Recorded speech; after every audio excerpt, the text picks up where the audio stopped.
नमस्कार दोस्तों, सीआईसी के यूट्यूब चैनल पर आपका हार्दिक स्वागत है। दोस्तों, आज हम एक छोटा सा टॉपिक लेने वाले हैं और वो है acidic nature of organic molecule या ऑर्गेनिक कंपाउंड। यानी हम जो भी ऑर्गेनिक कंपाउंड दिए हुए रहते हैं उनकी एसिडिक नेचर कैसे कैलकुलेट करते हैं, आओ हम देखते हैं। देखिए दोस्तों, सबसे पहले हमारे पास कोई कंपाउंड दिया हुआ होता है, यानी ये कंपाउंड क्या करेगा, एसिडिक नेचर शो करता है। ये मान लो, ठीक है, एसिडिक नेचर शो करेगा और उससे क्या बनाएगा, कॉन्जुगेटेड बेस बनाएगा। यानी कॉन्जुगेटेड बेस का मतलब है कि ये अपनी नेगेटिव फॉर्म में आ जाएगा, यानी नेगेटिव चार्ज स्पीसीज कह सकते हैं। यानी हम इस कॉन्जुगेटेड बेस को क्या कह सकते हैं कि नेगेटिव चार्ज स्पीसीज। तो इस स्पीसीज को हम क्या कह रहे हैं, इसको हम कॉन्जुगेटेड बेस कह रहे हैं। दोस्तों, अब याद रखना कि जब भी हम बात करते हैं तो इस कंपाउंड की जो हम सबसे पहले लेते हैं उस कंपाउंड की क्या देखी जाती है, एसिडिक नेचर। यानी हम जो एसिडिक नेचर किसकी देखेंगे, इस वाली कंपाउंड की देखेंगे। जबकि कॉन्जुगेटेड बेस यानी इस कंपाउंड का कॉन्जुगेटेड जो बेस है उसकी हम बात करते हैं स्टेबिलिटी की, यानी हम इसकी स्टेबिलिटी क्या करते हैं, पता करते हैं। ये क्या बात हुई भाई, इसकी एसिडिक नेचर, इसकी स्टेबिलिटी। हाँ दोस्तों, कॉन्जुगेटेड बेस की हमेशा क्या देखी जाती है, स्टेबिलिटी देखी जाती है, जबकि इस कंपाउंड की क्या देखी जाती है, एसिडिक नेचर देखी जाती है। अब दोनों में एक चीज कॉमन होती है और वो क्या है कि ये दोनों एक दूसरे के क्या है, समानुपाती हैं। इसका मतलब क्या है, इधर जो कंपाउंड था उस कंपाउंड का कॉन्जुगेटेड बेस बना, जो इस कॉन्जुगेटेड बेस की जो स्टेबिलिटी होती है वो ये जो एसिड होता है इसकी एसिडिक नेचर वैसी ही होती है। यानी मतलब अगर स्टेबिलिटी बढ़ेगी तो इसका मतलब है एसिडिक नेचर भी बढ़ेगी। यदि इसकी स्टेबिलिटी घटती है इसका मतलब इस एसिड की जो एसिडिक नेचर भी घटती है। अब दोस्तों, सवाल आता है मन में ये है कि आखिर स्टेबिलिटी बढ़ेगी कैसे और घटेगी कैसे, हमें कैसे पता चलेगा। तो हम आओ उसी पे चर्चा करते हैं। तो दोस्तों, जब भी हमें स्टेबिलिटी पता करनी हो हम कैसे पता करेंगे, तो हमें पता करने के लिए क्या होना चाहिए, यानी स्ट्रेंथ। किसकी स्ट्रेंथ,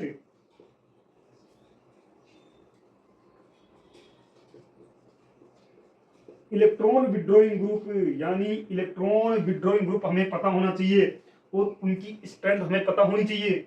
तब हम उसकी स्टेबिलिटी के बारे में क्या कर सकते हैं, पता लगा सकते हैं। यानी जिस ग्रुप की इलेक्ट्रॉन विड्रॉइंग पावर जितनी ज्यादा होगी वो कॉन्जुगेटेड बेस क्या होगा, उतना ही स्टेबल होगा। जब मैं ये कह दूं कि जो -I हमने इस पर बात करके आ चुके हैं, यानी इंडक्टिव इफेक्ट पर, और आपको इस इंडक्टिव इफेक्ट का जो वीडियो है अपने लिंक में डिस्क्रिप्शन बॉक्स में मिल जाएगा। वहां से आप पूरा इंडक्टिव इफेक्ट और उसके सारे के सारे एप्लीकेशन समझा रखे हैं, वहां से आप इसका पता कर सकते हैं। तो दोस्तों, ये था इंडक्टिव इफेक्ट, यानी -I इफेक्ट जितना ज्यादा होगा उस कॉन्जुगेटेड बेस की स्टेबिलिटी उतनी ही ज्यादा होगी, और जब स्टेबिलिटी उस कॉन्जुगेटेड बेस की जितनी ज्यादा होगी उसका एसिडिक नेचर भी तो भाई उतना ही ज्यादा होगा। और दोस्तों, जो इसकी स्टेबिलिटी जो होती है वो +I इफेक्ट के व्युत्क्रमानुपाती होती है, यानी +I इफेक्ट का जितना ज्यादा मान बढ़ेगा उसका उस कॉन्जुगेटेड बेस की स्टेबिलिटी उतनी कम हो जाएगी। दोस्तों, जब भाई हम एसिडिक नेचर की बात करेंगे तो एसिडिक नेचर के लिए हम क्या करेंगे, एसिडिक नेचर वही किसके, इलेक्ट्रॉन विड्रॉइंग ग्रुप की जो स्ट्रेंथ होती है उसके समानुपाती होता है। यानी मैं ये कह दूं -I के समानुपाती होता है और +I के क्या होता है, व्युत्क्रमानुपाती होता है। ठीक है। और अब दोस्तों, एसिडिक नेचर से आप क्या क्या पता लगा सकते हैं, तो वो देखो, ये हाइड्रोजन प्लस की टेंडेंसी, यानी हाइड्रोजन देने की टेंडेंसी। इसका मतलब जिसकी एसिडिक नेचर जितनी ज्यादा उसको H+ देने की जो टेंडेंसी होती है वो उतनी ही ज्यादा होती है। ठीक है। या उसका पीएच उतना ही कम होगा, यानी जितनी ज्यादा एसिडिक नेचर उसका पीएच उतना ही क्या होगा, कम होता है। Ka की वैल्यू और 1/pKa, जबकि दूसरा दोस्तों 1/OH।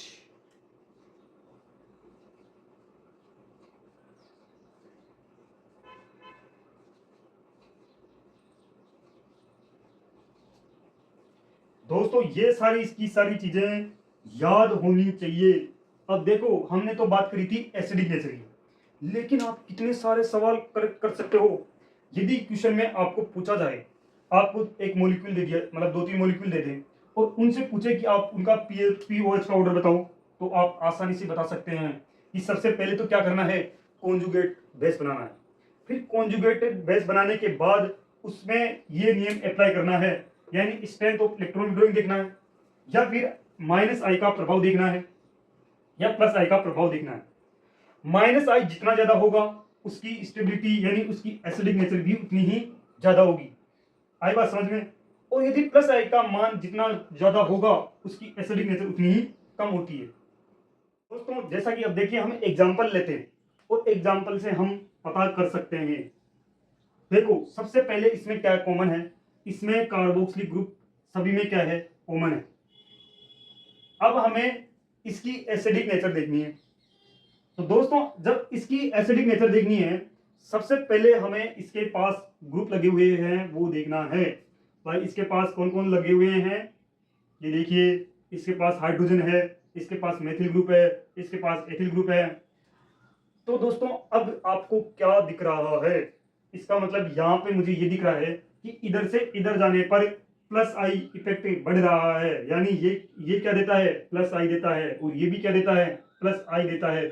लेकिन इन दोनों में से कौन ज्यादा आई देता है, तो इनमें से सबसे ज्यादा आई कौन देगा, ये वाला देता है। ठीक है, तो मैं ये कह सकता हूं कि इधर से इधर जाने पर प्लस आई इफेक्ट का मान क्या हो रहा है, बढ़ रहा है। प्लस आई इफेक्ट का मान क्या हो रहा है, बढ़ रहा है। अब हम एक चीज देख के आए हैं, और वो क्या चीज है कि प्लस आई इफेक्ट का मान जितना ज्यादा बढ़ेगा उसकी एसिडिक नेचर उतनी ही कम हो जाएगी। यानी इसकी एसिडिक नेचर क्या होगी, तो इसकी एसिडिक नेचर इधर से इधर जाने पर क्या हो रही है, घट रही है। इसका मतलब इनमें से सबसे ज्यादा एसिडिक कौन है, तो ये है। इनमें सबसे कम एसिडिक कौन है, ये है। आई बात समझ में। अब देखो, अब इस एसिडिक नेचर से क्या क्या चीजें पूछी जा सकती है। अब आपको ये पूछा जाए कि बताओ इसके Ka की वैल्यू का मान बताओ, तो Ka का मान क्या होगा भाई, Ka यानी एसिडिक नेचर की क्या है, समानुपाती है। इसका मतलब एसिडिक नेचर घटेगी तो Ka की वैल्यू भी क्या होगी, घटेगी। इसका मतलब Ka का मान भी क्या हो रहा है, घट रहा है। यदि आपको पूछे पीएच का मान, भाई पीएच का मान क्या होगा, तो भाई घटेगा, तो पीएच का मान क्या होगा, बढ़ेगा। इसका मतलब पीएच का मान बढ़ेगा। अगर ये पूछा जाए भाई पीके की वैल्यू, तो पीके की वैल्यू भी क्या होगी, बढ़ेगी, है कि नहीं। मतलब एक से कितने सारे क्वेश्चन आप कवर कर सकते हैं। अब दोस्तों कार्बोक्सिलिक ग्रुप की जब बात आ ही रही है, तो हम कुछ एक बात और कर लेते हैं, और वो क्या है कि देखो हमारे पास कोई कार्बोक्सिलिक ग्रुप है, ये हमारे पास कोई कार्बोक्सिलिक ग्रुप है, और ये कोई कार्बोक्सिलिक ग्रुप है। लेकिन इस कार्बोक्सिलिक ग्रुप से इलेक्ट्रॉन रिलीजिंग ग्रुप जुड़ा हुआ है, इस ग्रुप से कुछ भी नहीं जुड़ा हुआ है, ये बेचारा ऐसा ही है। और इस ग्रुप से इलेक्ट्रॉन विड्रॉइंग ग्रुप भी जुड़ा हुआ है। और अब हमें यहाँ पे ये पूछा जाए कि बताओ इनकी एसिडिक नेचर का मान क्या होगा, इनकी एसिडिक नेचर कैसे पता करेंगे, या एसिडिक नेचर कैसे किसकी ज्यादा होगी। तो दोस्तों हमेशा याद रखना, जब भी कोई अगर कार्बोक्सिलिक ग्रुप से अगर कोई इलेक्ट्रॉन विड्रॉइंग ग्रुप जुड़ा हुआ है, हम क्या बात करके आए थे कि इलेक्ट्रॉन विड्रॉइंग ग्रुप की पावर जितनी ज्यादा होगी उसकी एसिडिक नेचर उतनी ही ज्यादा होगी। लेकिन दूसरी बात हम ये भी करके आए थे कि इलेक्ट्रॉन रिलीजिंग ग्रुप की पावर जितनी ज्यादा होगी उसकी एसिडिक नेचर का मान उतना ही क्या होगा, कम होगा। इसका मतलब इनमें से मोर एसिडिक कौन है, तो ये है। इनका ऑर्डर क्या होगा, ये है। और आप ये भी नहीं समझ रहे, तो इलेक्ट्रॉन विड्रॉइंग ग्रुप का मतलब है माइनस आई, इसका इलेक्ट्रॉन रिलीजिंग ग्रुप का मतलब है प्लस आई। आई बात समझ में। तो ये ऑर्डर याद रखना है। अब यहां से आपको कितने भी क्वेश्चन दे दें आप उसे इजीली कर सकते हैं। जब हम एसिडिक नेचर की बात कर ही रहे हैं, तो हम लगे हाथ एक और बात कर लेते हैं, और वो बात करते हैं अपन जेड हाइड्रोजन, ये जो एटम है यानी हाइड्रोजन एटम की एसिडिक नेचर के बारे में हम पता कर लेंगे। गलती में दोस्तों जब हम ऑर्गेनिक कंपाउंड की एसिडिक नेचर की बात कर ही रहे हैं तो हम एक और बात कर लेते हैं, और वो क्या है, हाइड्रोजन एटम की एसिडिक नेचर के बारे में। अब हमारे पास दोस्तों कोई इस प्रकार का मॉलिक्यूल है जिसके पास हाइड्रोजन अवेलेबल है। जब ये हाइड्रोजन बाहर निकलती है, जब ये हाइड्रोजन क्या हो गई, बाहर निकलती है, तो ये कंपाउंड कुछ इस प्रकार का बन जाता है, और इस कंपाउंड को हम क्या कहते हैं, कॉन्जुगेट बेस कहेंगे। इसको हम क्या कहेंगे, कॉन्जुगेटिव बेस कहेंगे। और ये इसका क्या है, कोरेस्पोंडिंग कॉन्जुगेट एसिड है। दोस्तों जो पीछे वाला सारा कॉन्सेप्ट है वो इस पे लागू होता है। वो क्या लागू होता है कि हम कॉन्जुगेटेड बेस की स्टेबिलिटी देखते हैं, ये हमें पता है, और हम इसकी क्या देखते हैं, एसिडिक नेचर देखते हैं, और हमें ये भी पता है कि इसकी एसिडिक नेचर और इसकी स्टेबिलिटी एक दूसरे के क्या होती है, समानुपाती होती है। यानी इसका मतलब इसकी स्टेबिलिटी बढ़ेगी तो इसकी एसिडिक नेचर भी बढ़ेगी, और यदि इसकी स्टेबिलिटी घटती है तो इसका मतलब इसकी एसिडिक नेचर भी क्या होगी, घटेगी। और फिर हम बहुत सारी चीजें देख के आए हैं जिनमें इनकी स्टेबिलिटी प्लस आई इफेक्ट के बढ़ने से बढ़ती है, सॉरी प्लस आई इफेक्ट के बढ़ने से घटेगी, और माइनस आई इफेक्ट के बढ़ने से बढ़ती है, ठीक है।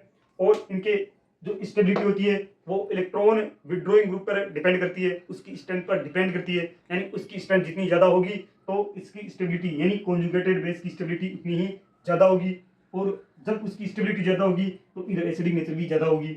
एसिडिक नेचर से हमने फिर हाइड्राइड की बात करी। जैसे मान लो कि अगर H प्लस, इसका pH का मान ये होता है, इसके K का मान ये होगा, इसके pKa का मान ये होता है, और ये किस पे समानुपाती होती है, ये इलेक्ट्रॉन विड्रॉइंग ग्रुप की समानुपाती होती है, यानी ये माइनस आई पे समानुपाती होती है। तो ये सारी चीजें हमने पीछे पढ़ के आए हैं। तो हम देख रहे थे ये ZH हाइड्रोजन एटम है, वो हम पीरियोडिक टेबल के 14 से लेकर जो 17 तक के एलिमेंट हैं और जो हाइड्राइड पोजीशन रखते हैं उनकी एसिडिक नेचर एक बार देखते हैं। तो देखिए CH4,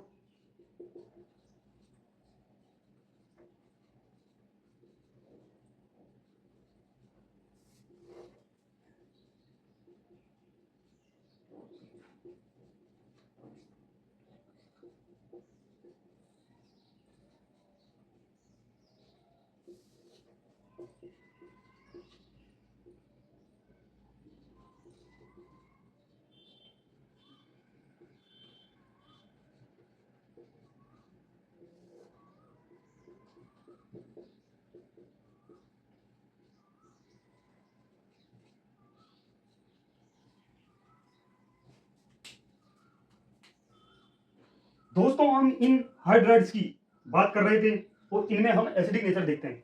जब भी दोस्तों एसिडिक नेचर की बात करेंगे तो हम लेफ्ट टू राइट, यानी ये पीरियोडिक टेबल का ही सिस्टम है जिसके हम लेफ्ट टू राइट जाते हैं तो कौन वेरी करता है, तो इधर वेरी करता है इलेक्ट्रोनेगेटिव, यानी इलेक्ट्रोनेगेटिविटी बढ़ेगी, भाई बढ़ रही है, इधर से इधर चलते हैं तो इलेक्ट्रोनेगेटिविटी बढ़ रही है, और जब इलेक्ट्रोनेगेटिविटी बढ़ रही है तो इसका मतलब इसकी एसिडिक नेचर भी क्या हो रही है, बढ़ रही है। क्योंकि एसिडिक नेचर जो होती है वो इलेक्ट्रोनेगेटिविटी बढ़ने पर डिपेंड करती है। भाई इलेक्ट्रोनेगेटिविटी बढ़ेगी तो एसिडिक नेचर जाहिर सी बात है बढ़ेगी। तो हम जब पीरियोडिक टेबल के अंदर चलते हैं तो लेफ्ट टू राइट जाने पर एसिडिक नेचर बढ़ेगी। क्यों बढ़ेगी, क्योंकि इलेक्ट्रोनेगेटिविटी बढ़ रही है। लेकिन दोस्तों जब हम अप टू डाउन चलते हैं यानी ऊपर से नीचे चलते हैं तो इलेक्ट्रोनेगेटिविटी तो घटेगी। अब यहाँ पे इलेक्ट्रोनेगेटिविटी का कोई रोल नहीं है। अब बात आती है साइज की, यहाँ पे कौन काम करेगा, साइज फैक्टर काम करेगा। और जब साइज बढ़ती है यानी ऊपर से नीचे चलने पर क्या हो रही है, साइज बढ़ रही है। अब जब साइज बढ़ती है तो दोस्तों इलेक्ट्रोनेगेटिविटी ये भी बढ़ती है, एसिडिक नेचर भी बढ़ती है। अब आप सोचोगे यार ये क्या बात है, भाई यही बात है इन हाइड्राइडों में, इसलिए तो मैं बता रहा हूं आपको। भाई ये हाइड्राइड जो है, ये सारे के सारे जो हाइड्राइड हैं ये इलेक्ट्रोनेगेटिविटी पे और साइज पे डिपेंड करते हैं। जब लेफ्ट टू राइट जाते हैं तो एसिडिक नेचर बढ़ती है। क्यों बढ़ती है, क्योंकि इलेक्ट्रोनेगेटिविटी बढ़ती है, इस वजह से। लेकिन जब ऊपर से नीचे चलते हैं यानी हम आवर्त सारणी में पीरियोडिक टेबल में अप टू डाउन चलने पर क्या होता है, साइज बढ़ती है, और साइज बढ़ती है एसिडिक नेचर भी बढ़ती है। लेकिन दोस्तों अगर क्वेश्चन में बीच बीच में से उठा के दिया जाए तो अब वहां पे इलेक्ट्रोनेगेटिविटी भी मिले और वहां पे आपको साइज भी मिले, भाई दोनों चीज मिले, भाई ये भी मिले और ये भी मिले। अब इलेक्ट्रोनेगेटिविटी तो कहे भाई मेरी बात सुनो, साइज कहे भाई नहीं मेरी बात सुनो। अब हम तो असमंजस में, अब दोनों में से किसी एक की बात सुननी पड़ेगी, और जब दोनों में से किसी एक की बात सुननी पड़ेगी तो हम किसकी बात सुनेंगे, तो हम साइज की बात सुनेंगे, यानी साइज को तवज्जो देंगे पहले, यानी जिसकी साइज जितनी ज्यादा होगी उसकी एसिडिक नेचर उतनी ही ज्यादा होगी।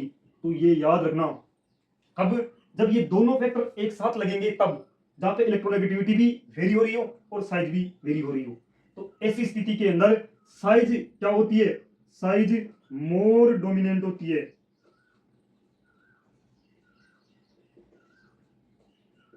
इलेक्ट्रोनेगेटिविटी पे आई बात समझ में भाई, साइज किस पे डोमिनेंट होती है, इलेक्ट्रोनेगेटिविटी पे डोमिनेंट होती है। तो दोस्तों ये था acidic nature of organic compound पर छोटा सा वीडियो था। यह आपको पसंद आया तो लाइक शेयर और सब्सक्राइब जरूर करें। धन्यवाद।